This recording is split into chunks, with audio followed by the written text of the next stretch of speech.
This episode is brought to you by Fastcase and its comprehensive suite of legal intelligence tools. Fastcase offers the full suite from legal research to analytics, document tracking to secondary treatises, AI tools, legal news, and more. Fastcase is the smarter way to run your law library. And now, on to the show.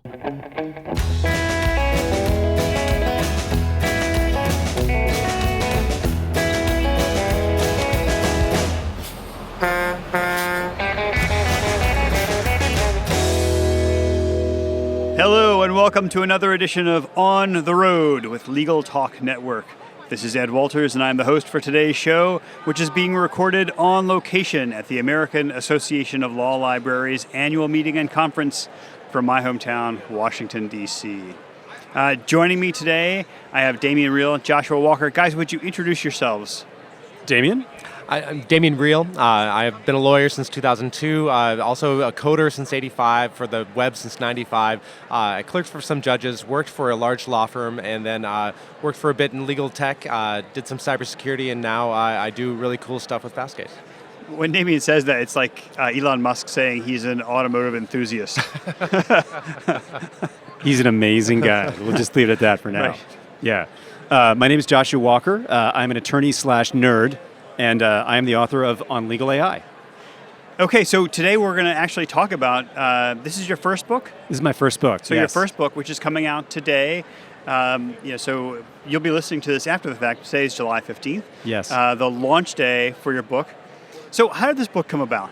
Well, I sent you an email, actually, is how it came about. Come on, you were writing it before that. Well, I probably have a few books in my head, like everybody else. I'm sure Damien's got 2 or 3 in his back pocket as we sit. And I'm sure you've got 4 or 5. So, you know, a lot of it, when I was starting a company called Lex Machina in 2006, 2007, the only books I found that were useful were not generally legal treatises. Some of them, yes. Empirical stuff was useful, but it was books about founders starting companies, and it was by the founders themselves. People that had done everything from going from zero to building a business. Give us an example. There's a book called Founders at Work, and it told the story of like the number 3 guy at Yahoo, right? And so I read the story of the number 3 guy, and we ended up getting Jerry Yang as an investor, who was the number 1 guy at Yahoo, right? So, I didn't know that. Jerry Yang is an investor in Lex Machina? He was, yeah, yes. Back in the day. So it's all ancient history now. But Jerry Yang, Joe Lonsdale, one of the Palantir co-founders.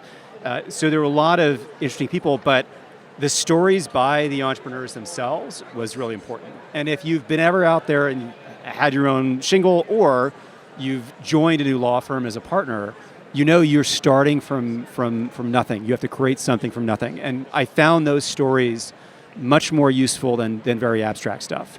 So it was partly that, and partly a desire to lay some foundational groundwork for what I think is a new field, law and computer science. So there's a very practical side, entrepreneurship.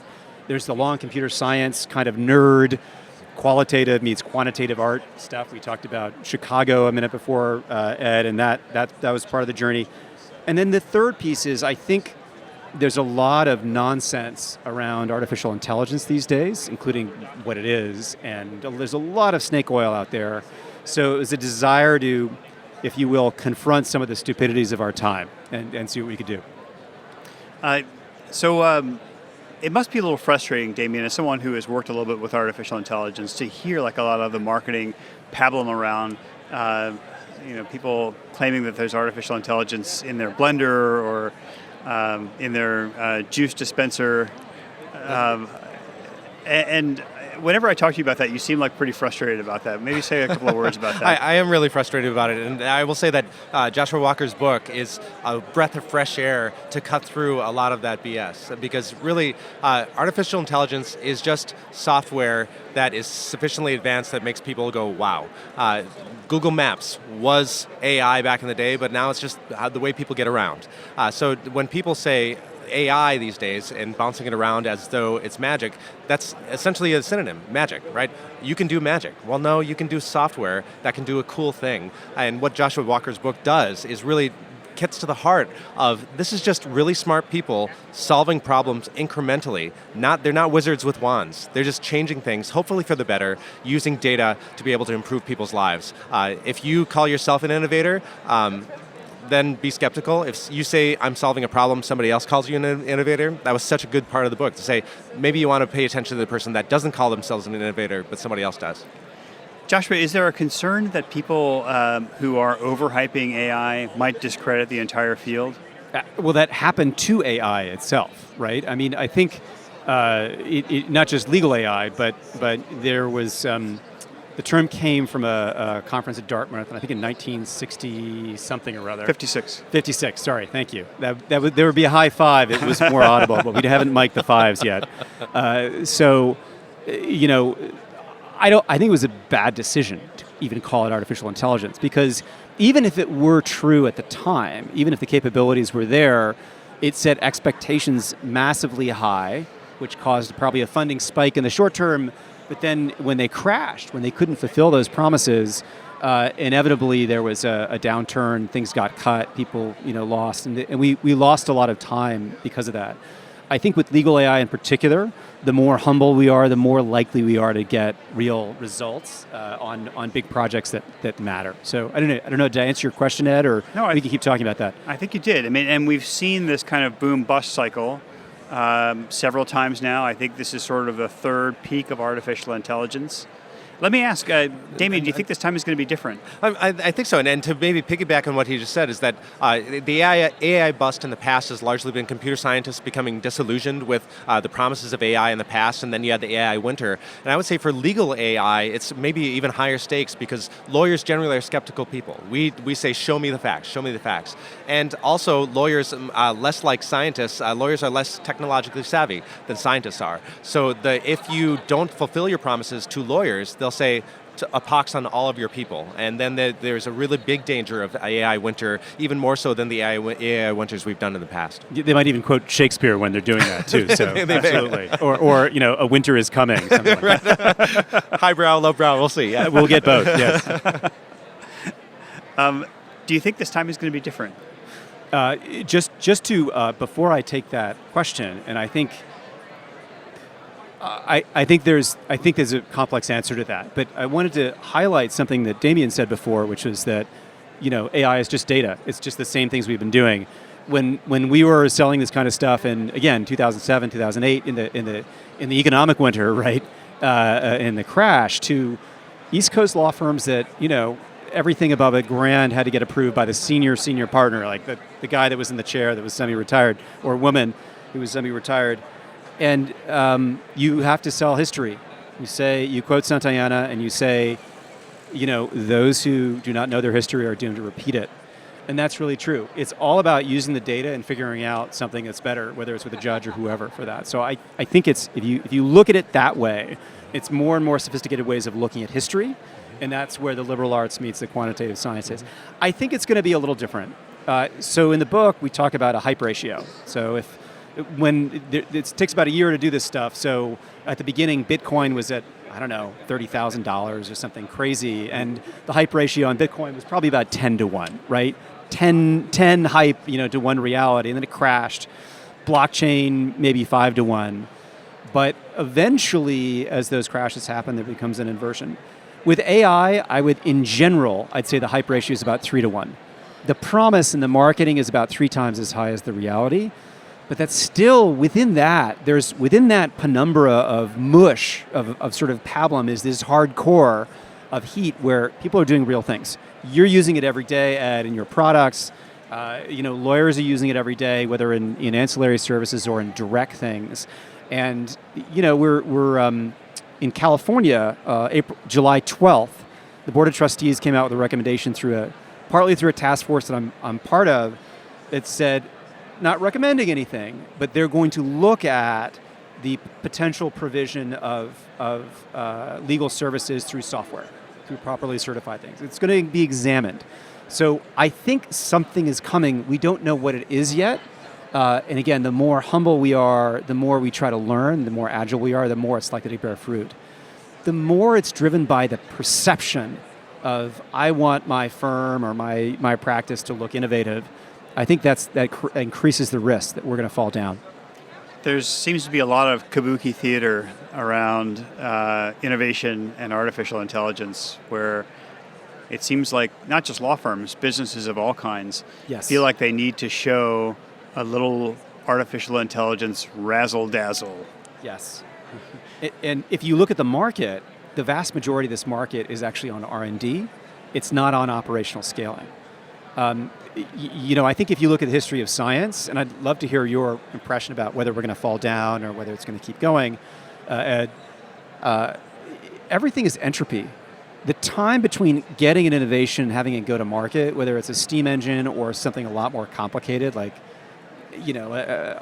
automation, autonomy, there's just a lot of entropy in getting the data squared away. I think the head of AI for IBM was saying the other day that their biggest problem is data, getting data organized and making it happen, and I wouldn't underestimate that. So I wouldn't underestimate the speed of innovation when it does click in, when people do the hard work, but until that time, I think it's a long road. What do you think is going to happen with this round of AI? I think it's going to be different. I think there is going to be a letdown. The market's going to deflate. It has to, because it's been so overhyped. And I think this time is different. I think that especially the amount of data that's available in digital format is a real differentiator. The processing power is greater, the storage capacity is greater, the state of the art for the tools is greater. Now, I am a huge believer in AI tools. I'm a huge skeptic about magical thinking around artificial intelligence. I'm constantly seeing people talking about creating robot lawyers or these Terminator robots that are going to change trucking or something. And so I'm pretty not just skeptical about magical thinking. I'm downright angry about magical thinking around AI. Damien, you've seen this in a number of incarnations. You must have an opinion about the kind of hype to substance ratio. I do, and I know a lot of lawyers in particular are really scared about robot lawyers, and they're scared because they see that their markets are shrinking. As more lawyers get onto into business, that's fewer jobs that they can take, and so they're really competing against each other for a shrinking marketplace as people are using legal services less. So the whole idea of a robot lawyer, as you discussed, is terrifying to them because they see their market shrinking at the same time they see technology infringing they see in their work, and really that, as somebody who's worked on the front lines of building artificial intelligence machines, we are not going to replace insight machines that are lawyers anytime soon, because the insights are what you provide to your clients. Anybody who can be replaced by a lawyer is not sufficiently called a lawyer, because you are a counselor for a reason. They call you a counselor because you can have human insights into human relationships where you can tell your clients what the data means. The AI can say what the data is. You, as a good lawyer, interpret that data for your clients who need your help. So like you, I think that lawyers are really scared of something that really is not going to happen, which makes me optimistic that our tools, which is essentially addressing a much less structured data set in the legal realm than maybe in the more structured data of other big data sources, now the tools are there to be able to take that unstructured data and be able to do some really cool stuff with it. If I can add to that, I think people should not be afraid of Terminator-like robot lawyers. I think they should be afraid of cyborgs. Specifically, consulting and accounting firms using AI or legal AI. So that is really happening right now. And if you look at, say, contract review or something like that, it's a pretty big market, maybe $18 billion a year in the US. Everyone does some of it. It's hard to draft contracts still. That has not changed since the Declaration of Independence, if not before. But what a lot of these accounting and consulting firms are doing is they're partnering very agilely with either providers or they're partnering with AI companies. And so they have this automated leverage. So they can do a contract review, 100 times faster than, individuals. Now, it's not as good. I guess my call to action to the bar is let's get going, right? It is going to be, you're much better off as a client getting an attorney like Damien to be doing this with AI that he's leveraging, right? That is much more powerful for you than say a pure LPO or accounting firm doing it, because you understand the nuances of the law, you're thinking about risk and not just what the literal terms of the contract are. So I think the cyborgs are already here, and if we don't want to see the bar kind of whittled away at over the next 10 years, even more, right? Because it should be a much bigger industry than it is right now. As healthy as it might seem, it should be much bigger. And it could be much bigger than it's ever been if we leverage these tools as well because of the economies of scale. I think so, and really, your cyborg, humans plus machines are better than either of them individually. We've talked about the centaurs in the past that you can do that, but I would argue that we're getting magic realist now, if not magical thinking. That's right. But it's an insight that I just got from what you just said is that you don't just have centaurs, but two different species of centaurs. That is the expert species, that is the lawyer, and the inexpert species that is an accounting. A 22-year-old that just graduated from, got a BS in accounting that is now trying to solve legal problems in ways that they don't understand. So much like... Could be another kind of hybrid animal too, but maybe we won't go there. By the way, just Stop metaphor here.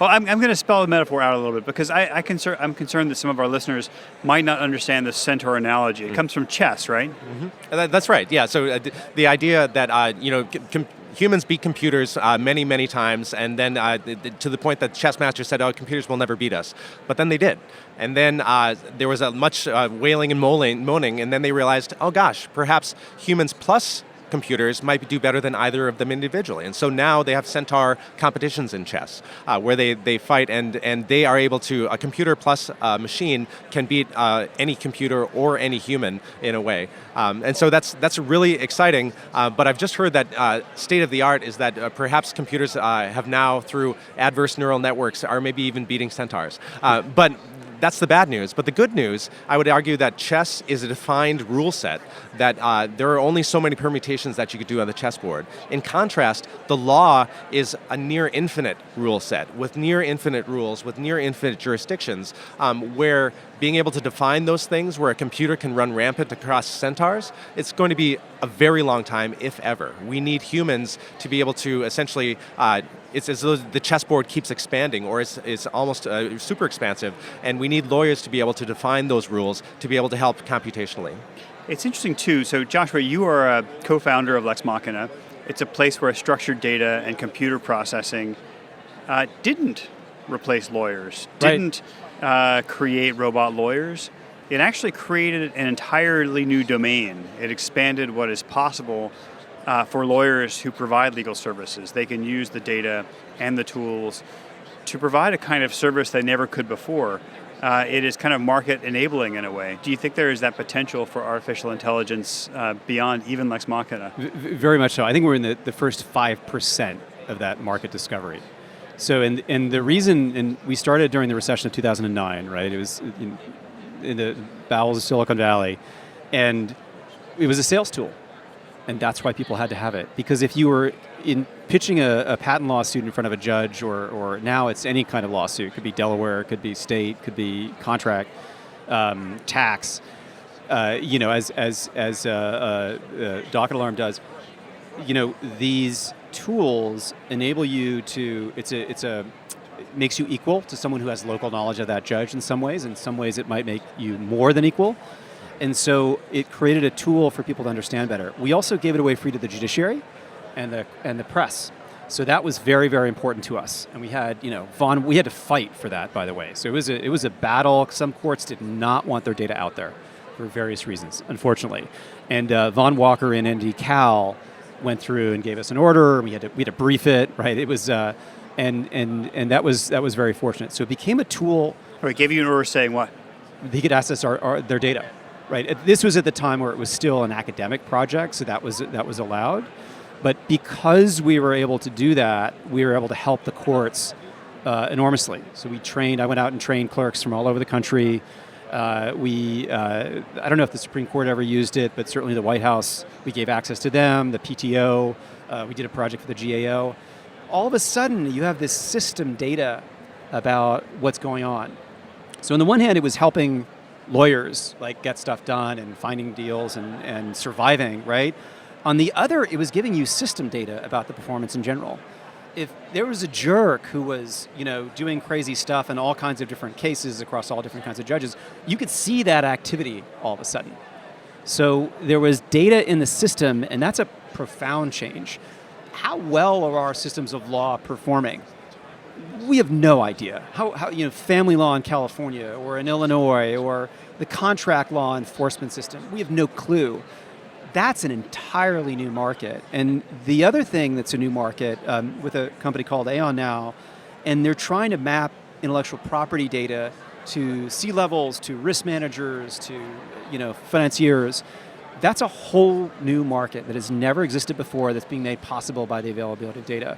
And the last thing I'll say, which is incredibly important, is the long tail. All the people that are not using legal services right now that would love to. That was an air high five for those of you who couldn't see us in person. So I think there is an enormous, enormous market for helping individuals, and I mean individuals. I'm not talking rich individuals, I'm talking everybody. And I think that market is one of the most important to our legal system to actually be used for the purpose that it was designed for.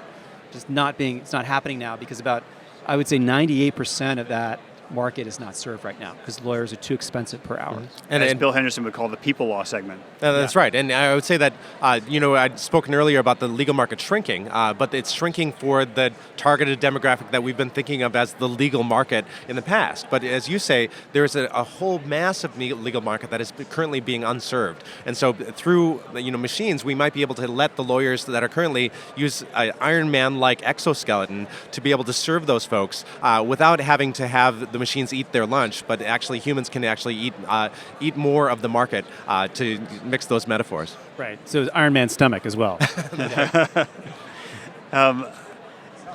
If I could make a note on that, when we were starting out, there was a recession, and we literally hired, I think, 9 furloughed. They were either SLS or Harvard. Really good students from all over the country.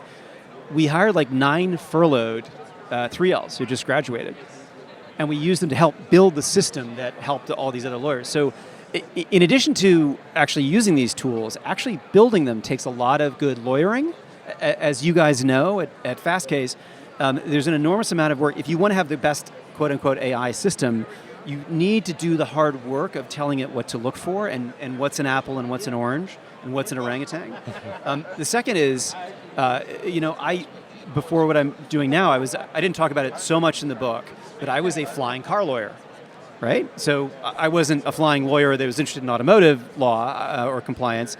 We were looking at flying eVTOL, electric vertical takeoff and landing vehicles that were autonomous. And how are you going to build these things? This isn't a metaphor, actual flying cars. This is an actual flying car that was being assembled and prototyped 10 meters away from me, right? And so there are new jobs at this stuff too. I just think you have to be learning constantly. Don't abandon your traditional law school education, and because that's going to be that's your exoskeleton. That's your inner skeleton as well as your exoskeleton. But if you learn to apply these things to new areas, there's enormous amounts of work to do. And I think for AI not to crash in a terrible way, in flames, if you will, we have to be applying law to artificial intelligence systems much more than we've been. I think AI is a much bigger legal market than we've thought of in general. The problem is now, we think of ethics and AI, that's consequence-free rules, right? What we need good legal counsel, sound common sense thinking behind these types of efforts. And so I think that's also maybe the 2 or 3 new markets, to echo what Damien was saying. And with those markets, you think of the consumer market, the people law, you think of the corporate market, that sort of law. And I would argue that another market is judges. I talked to a judge about some of the work that Sam Harden was doing in Florida, about saying this type of judge finds against DUIs this percentage of the time, et cetera. I have many friends of judges, as I'm sure you both do too, and one of those friends that's judge said, I would love to have that data. I would love to see whether my personal bias, is making my way into my judicial bias, and to be able to temper that to the extent I need to. So in addition to people law and corporate law, you also have judicial law that's a huge market to be able to be users of this AI. Michael Sander, the founder of Docket Alarm, told a story today where he was on a panel with a couple of judges saying, Michael was saying, I can now tell you how you rule on certain cases. And on the panel, the judge says, we're really not interested in that. We sort of call balls and strikes. We call them as we see them. I'm not really interested in the analytics. And then after the panel, they both said, hey, can we see those analytics? Sunlight is the best of disinfectants. Yes. That's right. It's interesting, too. You were talking about before the latent market. In 2014, Rebecca Sandifer did this huge longitudinal study for the American Bar Foundation, where she followed 2,100 people and saw where they had legal problems and then tried to figure out how they resolved them. And they choose them randomly, or how did they choose them? Wow. Yes, and so The result of the survey was that 80% of people with legal problems were resolving them outside of the legal services market, and 20% were resolving them with the help of a lawyer. So an estimate I've seen recently is that the size of the U.S. legal services market is about $437 billion with a B dollars. That's 20%. Now, I don't think that the latent 80% is 4 times as big as that $437 billion, but I think there's every reason to think that it's bigger. I think it's $1 trillion. I agree. I think that the full size of the legal services market just in the U.S. is probably more like $1 trillion with a T dollars. Now, today, lawyers and law firms using their existing legal services and their billing models can't service that market. There's no way to make enough money. It's not repeatable. There's a marketing challenge. But isn't this one of the promises of artificial intelligence, that we can mechanize and automate some of the legal services in a way that is more repeatable, in a way that doesn't replace the 20%, but reaches out into the 80%, that we can serve more people in a way that is more just and more complete and cost them less, and expand greatly the market for legal services, have lawyers making a lot more money as well, practicing at the top of their degree, and fewer unemployed and underemployed lawyers.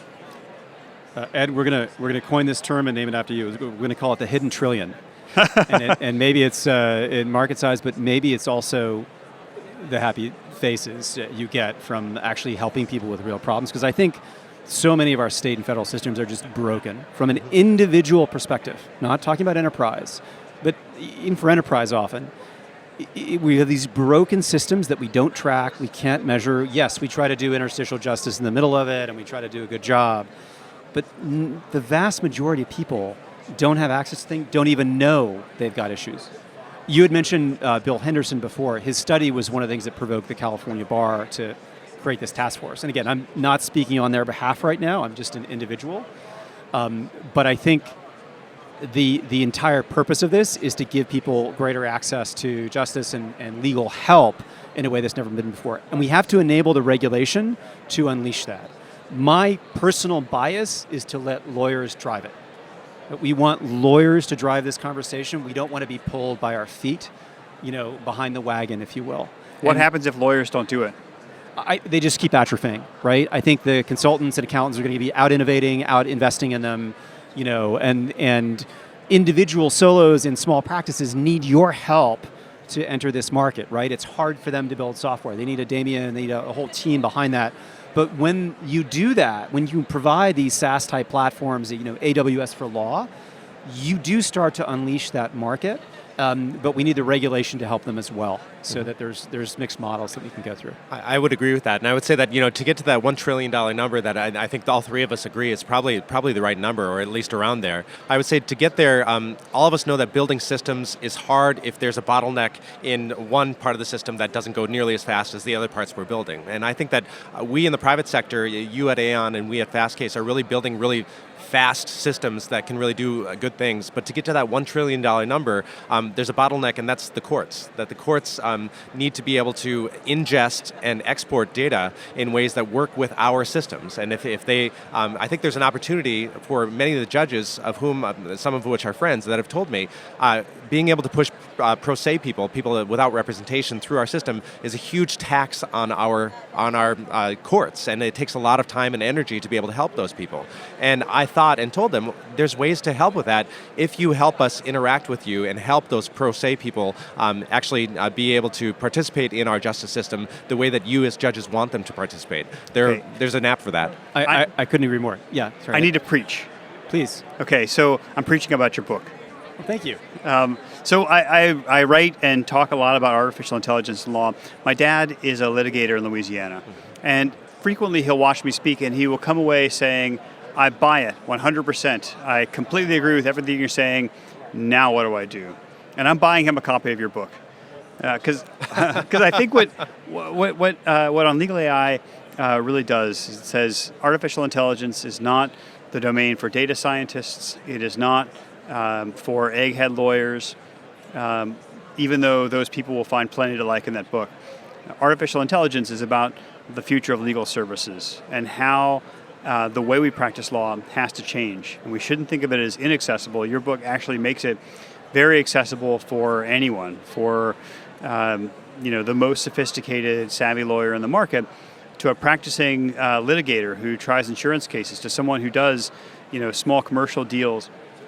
And it's very exciting for us. This is the first time that Fastcase in Full Court Press that we are publishing an original treatise. It's the first original book. We've published a couple of second or third edition books, which we're also excited about.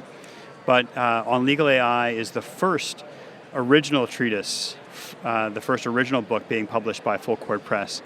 And we're so thrilled, we're so tickled to be able to publish this awesome book. I was just giddy when I read it. I couldn't,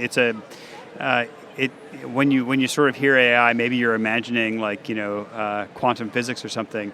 It's actually a hilarious, wonderful, very accessible, great introduction to the topic. I agree, and to second add that there are great stories in there, and I told Joshua before the show that I laughed. I never laugh out loud at things I read. I laughed at least 5 times in this. That not only is it an important story, hopefully not in mockery. no, there are really funny jokes in there that prove points, and not only are you providing a lot of insights to people that don't even need to be initiated in the AI culture. You're providing insights in a way that's funny, in a way that's accessible, and a way through storytelling, which we as humans have throughout millennia. That's the way you get points across. So I think that accessibility through stories, through humor, is really what sets this book apart from others. Joshua, where can people find your book? They can find it at fastcase.com/ebooks and online as well as on Amazon. So now, what is this Amazon you're talking about? It sounds great. Amazon.com. But again, I think they have it as well as a preview on fastcase.com/ebooks. It's an honor to be able to do this and help. I think you guys are leading the market, and I couldn't be honored. From when I was sitting in the basement at Stanford writing this stuff, I really appreciate it, from Lex Machina on up. Thank you. Well, it looks like we've reached the end of the road for our episode. I want to thank Damien and Joshua for joining us today. If our listeners have questions or want to follow up with you, in addition to buying your book on Amazon or on Fastcase, how can they reach you? Yeah, you can reach me as well at joshua@aleph.com. That's ALEPH. Alpha Lima Echo Pirate Hotel.com, joshua@aleph.com, or you can find the book on Fastcase. Great. And I'm at Damien Riehl, first name, last name, DAMIENRIEHL. That's Twitter, at Damien Riehl. Okay, thank you to our listeners for tuning in. If you like what you heard, please rate and review us on Apple Podcasts, Google Podcasts, Spotify, or your favorite podcasting app. I'm Ed Walters, and until next time, thanks for listening. If you'd like more information about what you've heard today, please visit LegalTalkNetwork.com. Subscribe via iTunes and RSS. Find us on Twitter and Facebook, or download our free Legal Talk Network app in Google Play and iTunes. The views expressed by the participants of this program are their own and do not represent the views of, nor are they endorsed by, Legal Talk Network, its officers, directors, employees, agents, representatives, shareholders, and subsidiaries. None of the content should be considered legal advice. As always, consult a lawyer.